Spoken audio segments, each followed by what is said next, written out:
नमस्कार। डीएलएड प्रथम वर्ष विषय हिंदी और हम हमारी जो 7वीं इकाई है उसका आज जो बिंदु लेंगे वो है क्रिया। हम लोग विकारी शब्दों की बात कर रहे थे जिसके अंतर्गत हम लोगों ने संज्ञा सर्वनाम विशेषण की बात कर चुके हैं। आज हम क्रिया की बात करेंगे। क्रिया जिन शब्दों से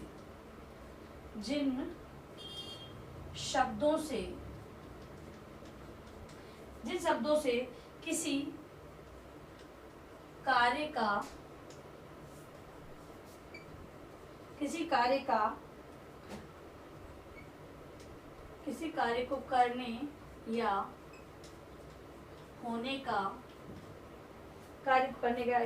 होने का पता चलता है उसे क्रिया कहते हैं। सभी को पता है परिभाषा के रूप में किसी कार्य को करना या होने का पता चलता है उसे हम क्रिया कहते हैं। क्रिया दो प्रकार की होती है, सकर्मक और अकर्मक।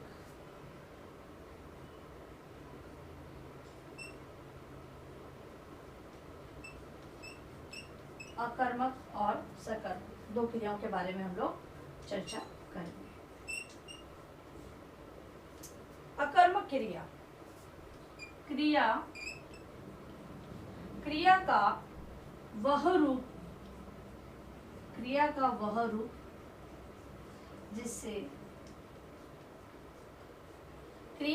रूप जिससे किसी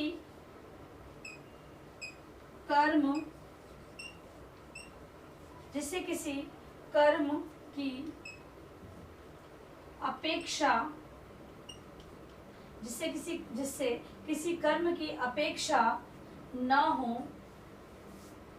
उसे अकर्मक क्रिया कहते हैं।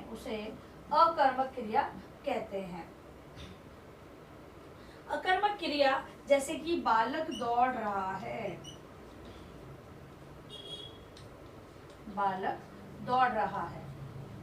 दूसरा उदाहरण, मीरा नाच रही है।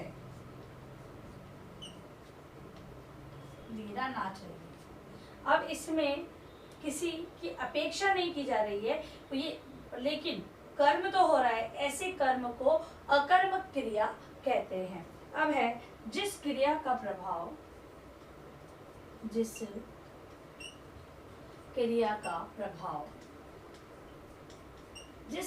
प्रभाव कर्म पर पड़ता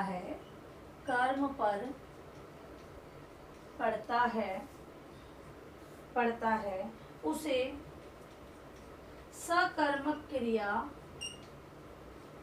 कहते हैं।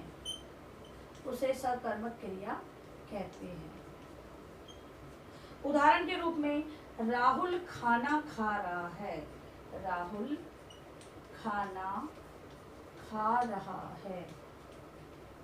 दूसरा उदाहरण है, मीरा पुस्तक पढ़ती है।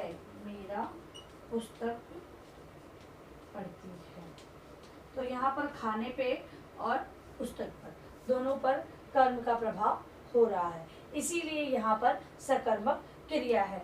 अब अगर हमें अकर्मक क्रिया के बारे में पता लगाना है, यदि अगर हमें कोई ऐसा वाक्य मिल जाता है जिसमें कि हम समझ नहीं पा रहे हैं, तो क्या लगाकर प्रश्न बनाने पर अगर हमें उत्तर नहीं मिलता है तो वो अकर्मक क्रिया है, और जहाँ पर प्रश्न बन जाता है वहाँ पर सकर्मक क्रिया होती है। अब है सकर्मक क्रिया के प्रकार। सकर्मक क्रिया दो प्रकार की होती है,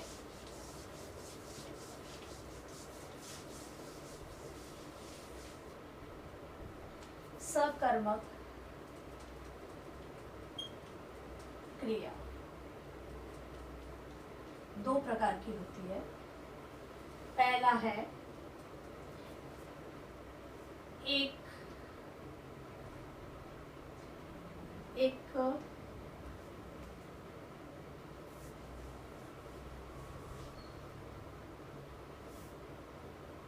कर्मक क्रिया और दूसरी है द्विकर्मक क्रिया।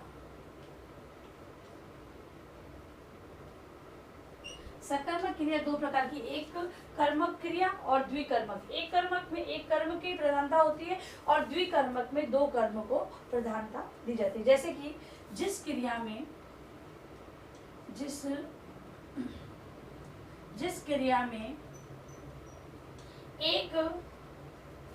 एक ही कर्म हो उसे एक कर्मक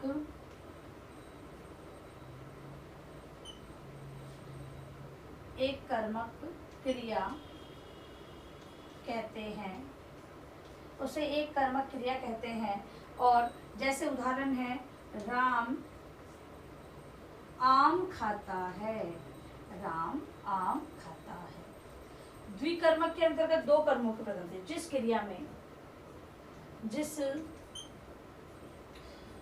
क्रिया के साथ दो कर्म हो, अर्थात जिस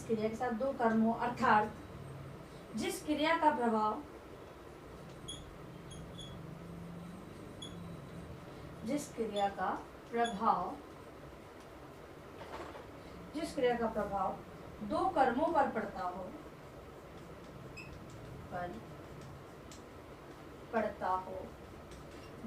पड़ता हो उसे द्विकर्मक क्रिया कहते हैं। उदाहरण जैसे माँ बच्चे को सेब खिला रही है। माँ बच्चे को खिला रही है, ये भी कर्म है, और बच्चा सेब खा रहा है, ये भी एक क्रिया हो रही है। तो दो क्रिया यहाँ पर की जा रही है। तो ये है, हमने देखा कि सकर्मक क्रिया और अकर्मक क्रिया। अकर्मक क्रिया के अंतर्गत किसी का कर्म पर प्रभाव नहीं पड़ता है, वो स्वतः ही होती है। और सकर्मक क्रिया के अंतर्गत कर्म प्रभाव पड़ता है, तो ये सकर्मक क्रिया होती है। दो प्रकार की होती है, एक कर्म दिखाई जाता है, कहीं पर दो कर्मों की बात की जाती है। अब है अंत में आपका गृह कार्य प्रश्न।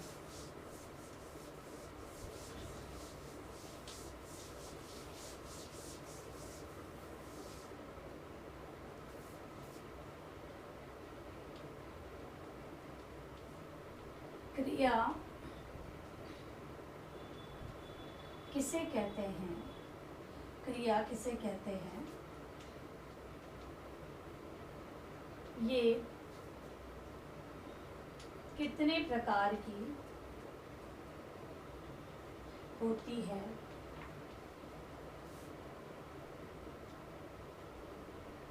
स्पष्ट करें। ठीक है, उदाहरण सहित इसका आपको वर्णन करना है।